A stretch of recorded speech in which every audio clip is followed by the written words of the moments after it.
अदिति और नीरज के विवाह को 2 वर्ष हुए थे और वे दोनों अभी से ही एक दूसरे से उखड़े उखड़े नजर आने लगे थे। शायद ही कोई ऐसा दिन गुजरता हो जब उनके बीच झगड़ा ना होता हो। आखिर ऐसा क्या हो गया कि दोनों के प्यार के इंद्रधनुषी रंग इतनी जल्दी बदरंग हो गए।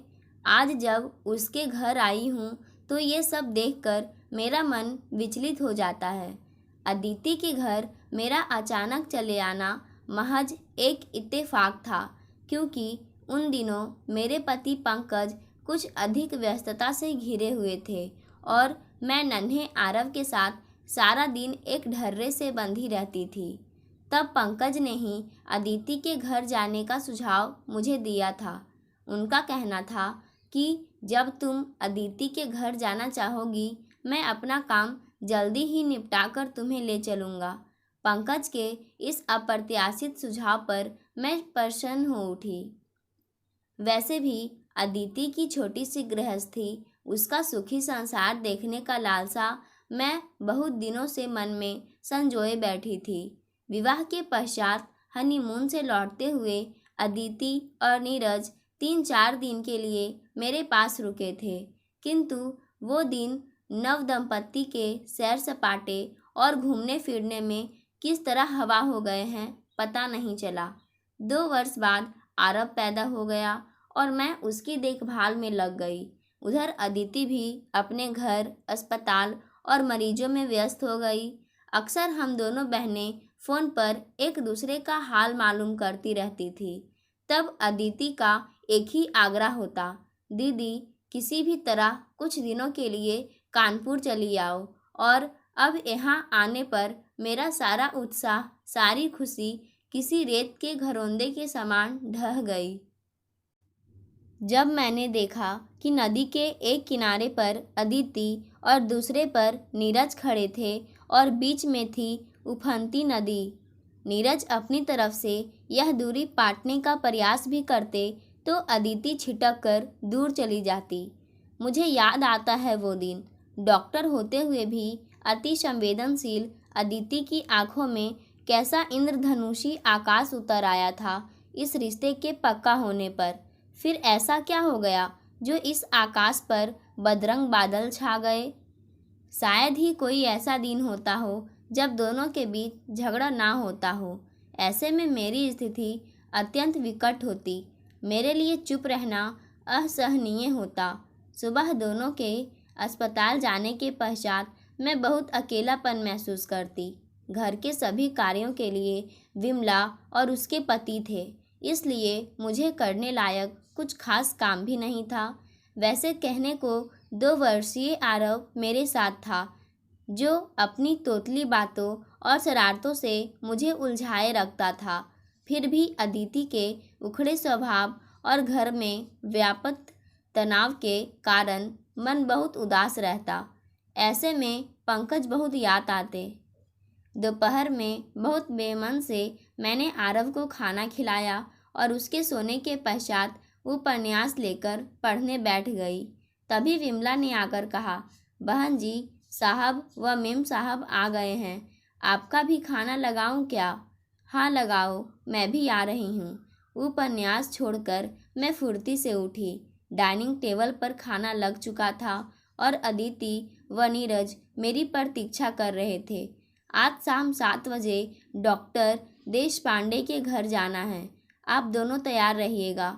अदिति ने सूप की प्लेट में चम्मच घुमाते हुए कहा, आज वहाँ क्या है? मैंने उत्सुकता जाहिर की।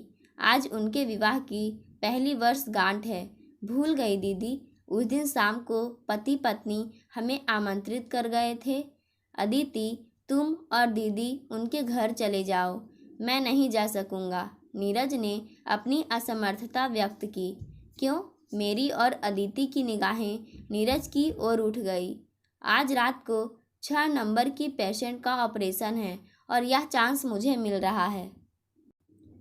नीरज ने उल्लास भरे स्वर में कहा, ऑपरेशन डॉक्टर कपूर कर लेंगे। मैंने डॉक्टर देश पांडे से वादा किया है कि तीनों अवश्य आएंगे। अदिति ने गंभीर स्वर में कहा, नहीं अदिति, तुम भली भांति जानती हो डॉक्टर कपूर अपने मातहतों को ऑपरेशन का मौका नहीं देते हैं। पता नहीं कैसे आज उन्होंने यह मौका मुझे दिया है और मैं इस सुनहरे अवसर को खोना नहीं चाहता। हाँ नीरज, तुम्हें यह सुनहरा अवसर बिल्कुल नहीं खोना चाहिए, क्योंकि 6 नंबर की रोगी महिला बहुत खूबसूरत है, अदिति ने गुस्से व व्यंग्य के स्वर में कहा। नीरज ने आहत भाव से मेरी ओर देखा और आधा खाना छोड़कर उठ गए। अदिति की इस बात पर मैं भी अचंभित रह गई। नीरज के लिए कितने घटिया विचार यह लड़की मन में पाले बैठी है। सोचा किसी दिन बैठाकर इसे अच्छी तरह समझाऊंगी कि इस तरह तो यह लड़की अपने गृहस्थी ही चौपट कर डालेगी। मैंने जल्दी से दूसरी थाली लगाई और नीरज के कमरे की तरफ चल दी। नीरज पलंग पर सिर पर बाँह रखकर लेटे थे। एक क्षण को मन में कुछ संकोच आया, फिर हिम्मत करके मैंने उन्हें आवाज़ दी, नीरज खाना खा लो। नहीं दीदी, मुझे भूख नहीं है। नीरज उठकर बैठ गए। अदिति का गुस्सा खाने पर क्यों उतारते हो? दुनिया में कितने लोग हैं जिन्हें भरपेट भोजन नसीब नहीं होता है। खाना बीच में छोड़कर उठना अन्न का निरादर करना है। मेरी बड़े बूढ़ों जैसी बातें सुनकर नीरज खाना खाने बैठ गए। कुछ क्षण मैं यूं ही कुर्सी की पीठ पकड़कर खड़ी रही, फिर बोली, नीरज, तुम्हें छोटा भाई समझकर कह रही हूँ। तुम्हारे और अदिति के बीच जो भी गलतफहमी पैदा हो गई है उसे ज़्यादा दिन पाले रखना ठीक नहीं। हम दोनों के बीच कोई गलतफहमी नहीं दीदी, नीरज ने गंभीर स्वर में कहा। फिर कुछ रुक कर बोले, बात यह है दीदी, जिन लोगों के जीवन में कोई समस्या नहीं होती उन्हें समस्याएं पैदा करने का शौक होता है। आपकी बहन भी ऐसे ही लोगों की श्रेणी में आती है। नीरज की इस बात का मेरे पास कोई उत्तर नहीं था, इसलिए मैं चुपचाप वहाँ से हट गई। उस दिन मैं और अदिति डॉक्टर देश पांडे के घर से रात को 10 बजे वापस आए। जैसे ही हमने घर में कदम रखा, पंकज का दिल्ली से फ़ोन आ गया और मैं उनकी स्नेहा कुलवाणी में माधुर्य में नहा उठी। पंकज का बार बार यह कहना कि मेरे बिना वहाँ उनका दिल नहीं लग रहा, मेरे सारे अकेलेपन और उदासी को दूर कर गया। फ़ोन रखने के बाद जब मैं अदिति की ओर मुड़ी, उसका चेहरा इतना सा निकल आया था। ठीक भी था, मेरे विवाह को 5 वर्ष व्यतीत हो गए थे, किंतु हमारे संबंधों में वही पहले जैसी ताजगी और मधुरता कायम थी। जबकि अदिति के विवाह को सिर्फ 2 वर्ष हुए थे और अभी से ये दोनों एक दूसरे से उखड़े हुए लगते थे। अगले दिन अदिति और नीरज दोनों की अस्पताल की छुट्टी थी, इसलिए हम तीनों दोपहर खाने के बाद ताश खेलने बैठ गए। खेलते खेलते जब थक गए तो मैंने झटपट खरीदारी के लिए बाजार जाने का कार्यक्रम बना डाला, जिसे नीरज ने हंसी खुशी स्वीकार कर लिया। थोड़ी सी नानुकुर के बाद अदिति भी चलने को राजी हो गई। थोड़ी देर बाद नीले रंग की कार सड़क पर दौड़ रही थी। हम लोगों ने जी भरकर खरीदारी की। कंपनी बाग में आरव को झूला झुलाया और आइसक्रीम खिलाई। फिर थक हार कर कॉफ़ी हाउस में जा बैठे। अब तक आरव अदिति की गोद में सो गया था। नीरज ने पैटीज और कॉफ़ी मंगा ली। पैटीज खाते हुए हम इधर उधर की बातें कर रहे थे कि तभी जीन्स और टी शर्ट पहने एक युवती नीरज के करीब आई और बोली, हाय नीरज। नीरज ने चौंक कर उसकी ओर देखा। एक क्षण को वे असमंजस की स्थिति में बने रहे, फिर खड़े होते हुए बोले, अरे कृति तुम। फिर तुरंत हमसे परिचय कराया। अदिति, यह कीर्ति है। हम दोनों मेडिकल कॉलेज में साथ ही पढ़ते थे। बेचारी का दूसरे साल के बाद पढ़ने में दिल नहीं लगा तो शादी करके अमेरिका चली गई। नीरज ने हंसते हुए कहा, अमेरिका ना जाती तो क्या करती, तुमने तो मौका ही नहीं दिया। कीर्ति ने बेझिझक कहा, फिर बोली, अच्छा अदिति तुम्हारी पत्नी है और इनका परिचय? उसका संकेत मेरी ओर था। ये अदिति की बड़ी बहन है, दिल्ली में रहती है, आजकल हमारे यहाँ आई हुई है। कीर्ति कुछ देर बात करके चली गई। इस दौरान अदिति गंभीर बनी बैठी रही और कुछ भी नहीं बोली। कृति के जाने के बाद नीरज ने कहा, अदिति, तुम्हें कृति से एक बार तो घर आने को कहना ही चाहिए था। अदिति तुरंत कड़वे लहजे में बोली, ऐसा ना जाने कितनी चाहने वालियाँ रोज रोज मिलेंगी। आखिर मैं किस किस को घर आने का निमंत्रण देती फिरूंगी। क्या बकती हो।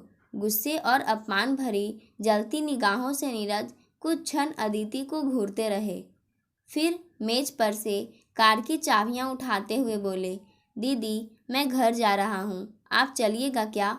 मैं और अदिति तुरंत उठ खड़े हुए। अदिति ने सोते हुए आरव को गोद में उठा रखा था। नीरज ने पैसे का भुगतान किया और हम लोग बाहर आ गए। रास्ते भर कार में कोई कुछ नहीं बोला। कुछ देर पहले कॉफ़ी हाउस में बैठी मैं मन ही मन खुश हो रही थी कि आज का पूरा दिन हंसी खुशी बीत रहा है, किंतु अंत में अदिति की जरा सी नासमझी ने फिर सबको तनाव में लाकर खड़ा कर दिया था। घर आकर नीरज बिना किसी से बात किए अपने कमरे में चले गए। विमला ने खाने को पूछा तो उन्होंने मना कर दिया। मैंने आरव को पलंग पर सुलाया और कपड़े बदलकर छत पर जा बैठी। मन बहुत उदास हो उठा था। उम्र में मैं अदिति से 2 वर्ष बड़ी थी।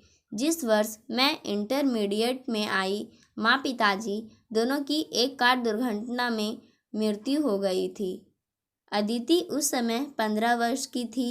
उस कच्ची उम्र में हम बिन माँ बाप के बच्चियों को भाभी ने अपनी ममता के आंचल में छिपा लिया था।